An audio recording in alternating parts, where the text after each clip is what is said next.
I know you're busy and I know your time is precious, so we're gonna dive right in. I'm gonna show you how you can prepare your files, your Figma files for developers, and throughout this video, I'm gonna show you an even better way for managing all your designs and preparing them for developers. Let's go. So as you can see on my screen, we have a massive project with around 60, 70, 80 or so screens.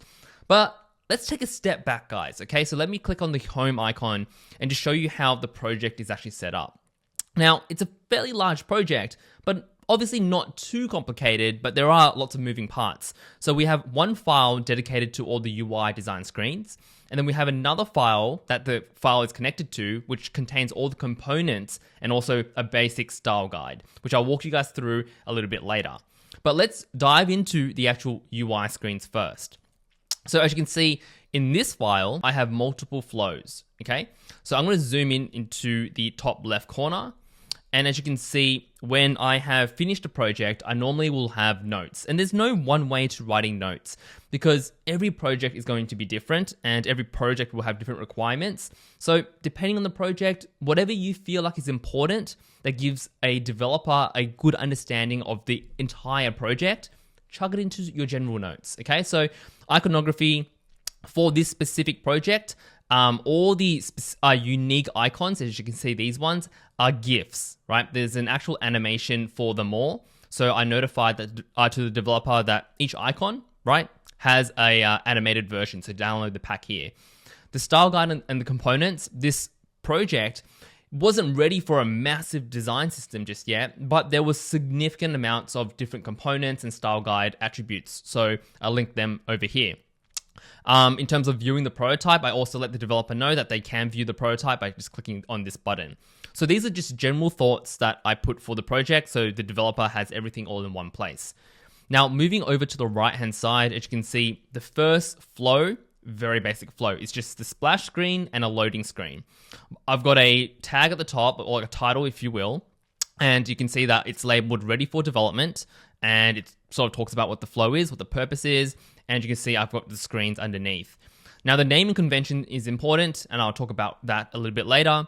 And you can see that I've also got a note that I attached to a screen where I feel like it's important to let the developer know what's running through my mind, what I intended, and something that they can't, he or she can't see from the screen. So for example, this pattern in the background is actually an animated GIF or looping video, but I wanted to notify them about that in case they didn't know. Now moving over onto the right hand side, we have the same thing. So I have a sign up flow, onboarding flow, and I've got all the screens underneath this title. Now I normally showcase the flow going horizontally, and then vertically, I will show all the different variants of the same screen. So depending on the state, it could be a loading state, it could be me inputting a text into an input field. I have that sort of stacked vertically. So it's easy to follow what's happening if you just view it horizontally. So as we go over onto the far right-hand side, that's a beautiful photo of myself. I'm kidding, that's not me. You can see we've got some market views, we've got some buy and sell, and we've got some wallets. And then we also have some settings. Now, obviously, not every flow will always be ready for development. So if there is something that holds it up, I've got something for holding it up. And I've also got a note that's also in red to let them know why it's being held up. So it's actually not rocket science, but as long as you've got things in a neat and tidy way, you've structured it in a way where it's easy to follow, you've got notes where it's relevant and it's important to let them know about things that they might not know of, it's really that simple. Now, obviously, you can refine this process. Now, what if I told you that there potentially might be an even better way to handing your designs off to developers? Because this might look great, right? This might look like it's well structured, but there are lots of issues that also happen within this process. How do we know where changes have been made to a specific design or screen? How do we follow all these different screens? It's quite overwhelming. If you are viewing this file for the first time and you land in here, there is a lot going on.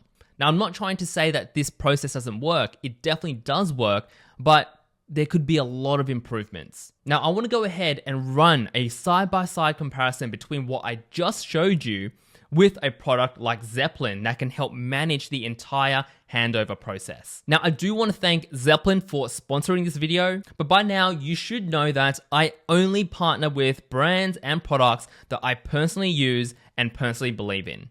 Oh, and at the end, I will leave my honest thoughts about which method and which process I prefer, so make sure to watch all the way to the end. All right, so back to the Figma file. I've already gone ahead and uploaded and synced up a large portion of these screens over into Zeplin. Now, as you can see, I am in the Zeplin app, which you can download from zeplin.io. And if I scroll all the way down, you can see that I already have a project called Mobile App UI. So I'm going to go ahead and double click into this project, and you'll be able to see that I've already got all my screens updated, synced up into Zeplin. Now, the first thing I want to walk you guys through is how you can actually go ahead and manage the organization and actually prepare your files for handover. So the first thing is that you can see it's an absolute mess, to be honest, once you first sync it up. But you can go ahead and find where you want to find a breakpoint, click, and then you can add a section. So if we go ahead and call this splash screens, right, or loading screens or intro screens, we then find the second breakpoint, which is right here, and we might call this a sign-up flow. So immediately you are already breaking up all the screens and you can keep it in a well-organized manner. Now, the second thing that I want to show you is if we go back to projects, I can go ahead and actually click on this project and actually move it up to ready for development. This way, if I was to ever share this entire project to a developer, not only will I see this one specific project, but you can sort of see all the different projects that are currently in progress and where they're at. So in terms of in design, in review, ready for development, or they've already been deployed. So this is a great way for not just you, but developers to have a bird's eye view of all the projects and the statuses as well. Because if we jump back into Figma, you can see that these tags are great, but on a higher level, it's quite hard to see how many projects we actually have running and what statuses they're actually in. As you can see, we've got this one in progress right now, but what if we had multiple projects? We'd have to update these thumbnails every single time, and it's quite tedious to have to do that. So that is why this is a great way to just manage the status of the actual project itself. So if we go ahead and double click into it, you can see that we've got our splash screens, and then we also have our sign up flow. Now, if you remember, what we did was I would normally stack all the different variants of the same screen, depending if it's a loading state or it could be me inputting text into an input field. I would stack them vertically. But the issue with that is that it creates a lot of screens and the file can be quite overwhelming. So with Zeplin, what I personally love is that if we go ahead and try find a screen where we have multiple variations of it, so let's say we have this screen, sign up, overview, and sign up loading, it's the same screen, but it's just a loading state. So instead of having duplicates, we can go ahead and click on a screen, drag it on top, and place it inside that screen. So a little bit of an inception experience over here, but you can see now we have a nice blue icon. It says 2 variants. If I click into the screen, I can now click on overview, and then I click on loading, and it will toggle between all the different variants. So if your project had around 70 screens, and half of them were just different variants, you can cut that project down to maybe 35 screens or even 30 screens. So it's a great way for you to manage the actual project. Now, once you've gone ahead and managed and organized and prepared your file, you can actually go in the top right corner and you can just share one simple link to the actual project, and everyone can get access to it and have everything all in one place.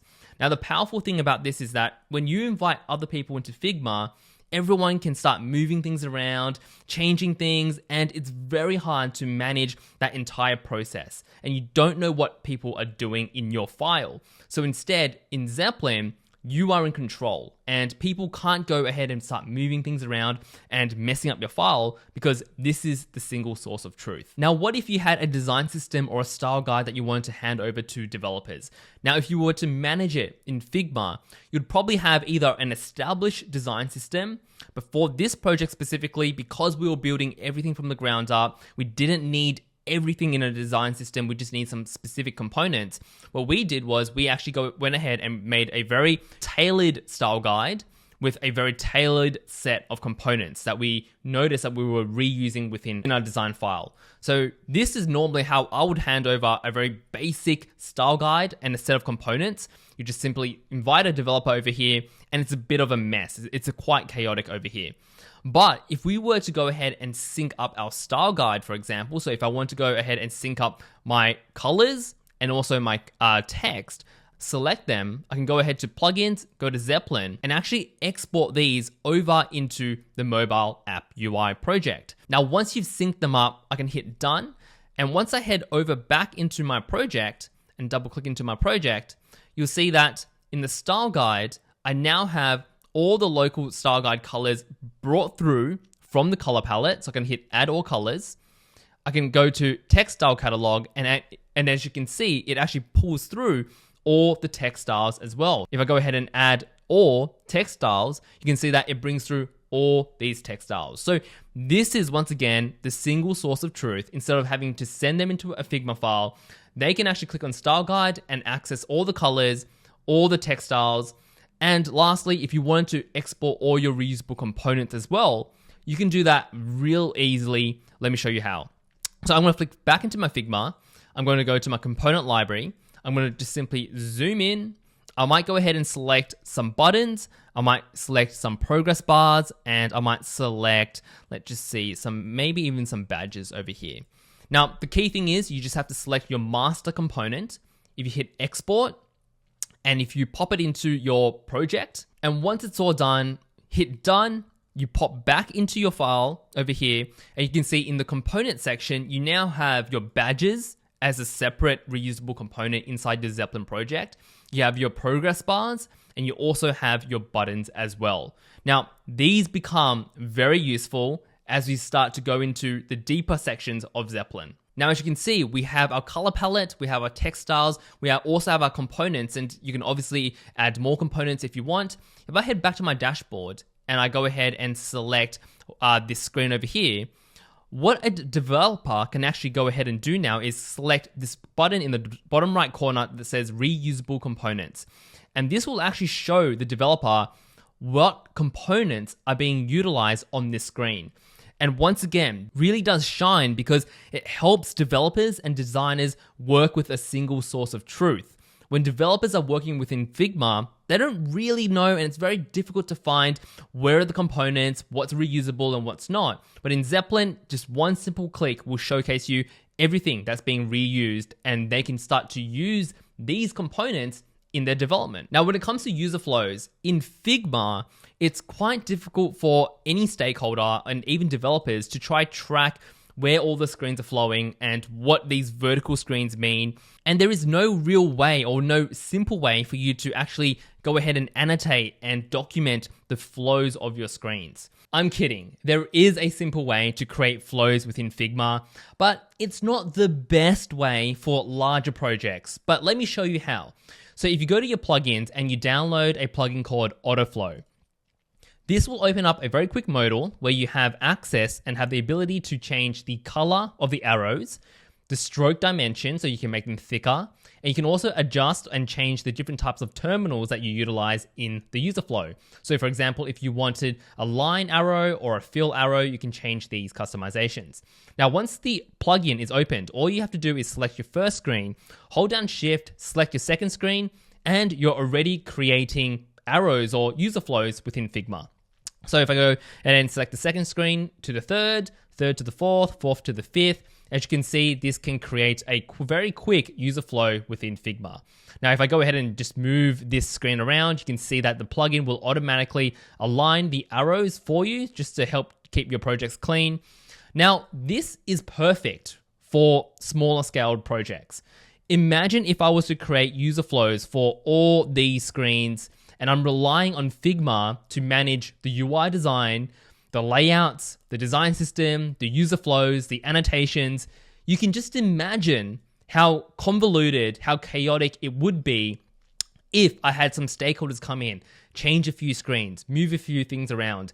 Everything that I was hoping to be the single source of truth would be messed around with. And you don't want to do that with larger projects. But if you want something to help you manage the process and to have a single source of truth, you're looking for something like Zeplin. However, in Zeplin, if we pop over into Zeplin, I go to dashboard, I go to projects, and we go into the project itself, I can actually go ahead and create a bird's eye view of all the user flows within the project. So for example, let's just say I want to highlight my splash screens and I want a couple of sign up flows. Let's say that's the extent of our project, just to keep it real simple. I can go ahead and right click and hit add to flow. And what this does is, this will actually add these screens into the flow section in the top, right? So if I click on flows, you can see immediately it starts to pick up the different screens and will start to create links between all the different screens.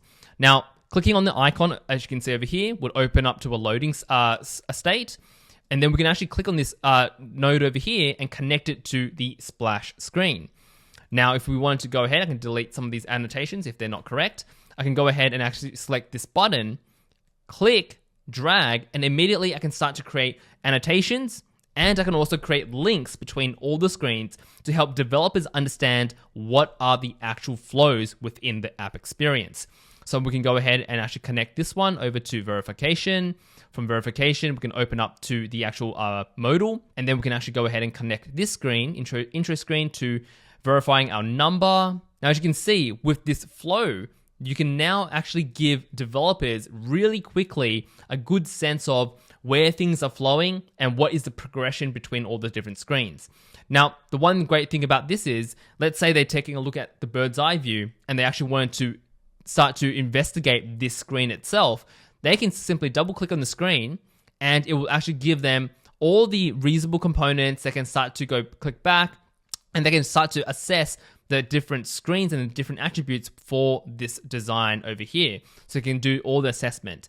And if they want to go back, they can go back to your flows. Now, another issue when it comes to design handoff is version control. So if we head back into Figma, how do we know and how do we let developers know that, let's say for this screen, for example, create a new account, we want to actually go ahead because the product manager has told us to remove the referral code. We don't need that anymore. So if I hit delete, there is no way that we can actually notify a developer or let a developer know that a change has been made, and there's no sense of version control in this design. Now, obviously, there are workarounds. If you're working on a very small, simple project, you don't need a third-party app, and you just want to have a reference of some designs that you did last week, but you don't want to get rid of them, you can go ahead and just simply duplicate this page, and you can just give it a date. So if yesterday's date was the 27th of August, I can simply maybe say 27/08, 2022.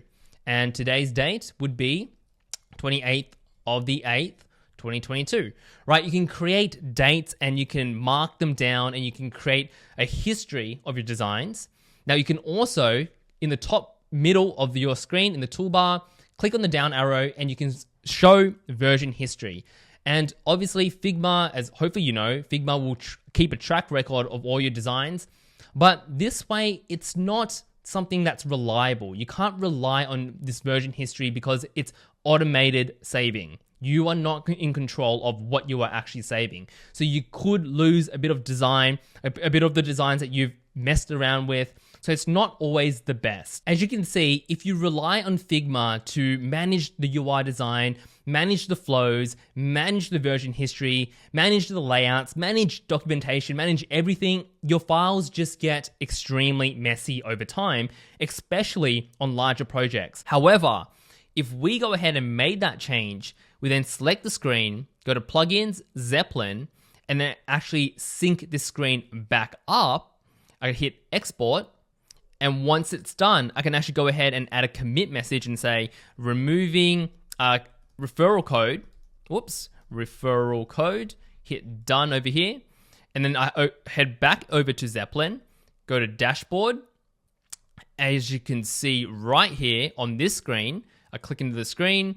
In the bottom left corner, it says 2 versions. If I click on this, you can see that we actually have submitted a commit and actually added something to the version history. So if we click on 1242, this timestamp, I have a referral code. If we click on the latest timestamp where we have committed a message saying removing referral code, you can actually see that this stores the latest version of the design. Now, a great way for you to manage this as well is that you can go ahead and hold down Command, click, and leave a comment that we removed referral code over here. And you can notify all the developers and everyone working on the project that there has been an update on this end.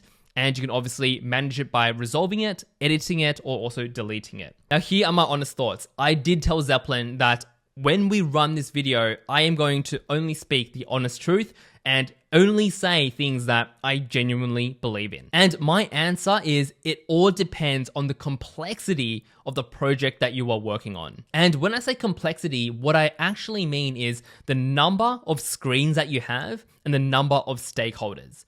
Now, to be brutally honest, if you were working on a very simple project with maybe 20 screens and you were maybe collaborating with maybe 1 to 2 developers, I would say Figma is more than enough for you to manage the design handover process. If you simply follow the tips and tricks that I provided you and shared with you at the start of the video, if you keep your files clean, you keep your notes manageable, and you really just bring order to the chaos in your files, handing that one file over to a developer is probably more than enough for them to implement your designs. However, if you are working on a project that has well over 20 screens, and there are multiple user flows, multiple stakeholders, you might have developers, you might have a project manager, you might have a product manager also coming into the actual file itself. You've also got a combined design system in the entire project. I genuinely believe that if you use Zeplin to manage that entire process, it will definitely help you streamline and improve the handover process moving forward. Now, it does take a little bit of time to actually set up your entire project onto Zeplin, but that upfront effort is going to give you and pay you long-term dividends moving forward. So that is my honest thoughts. If you have a very simple project, it's small, it's concise, and you can fit it all into Figma and manage it with some simple notes and just keeping your file tidy, that is perfect.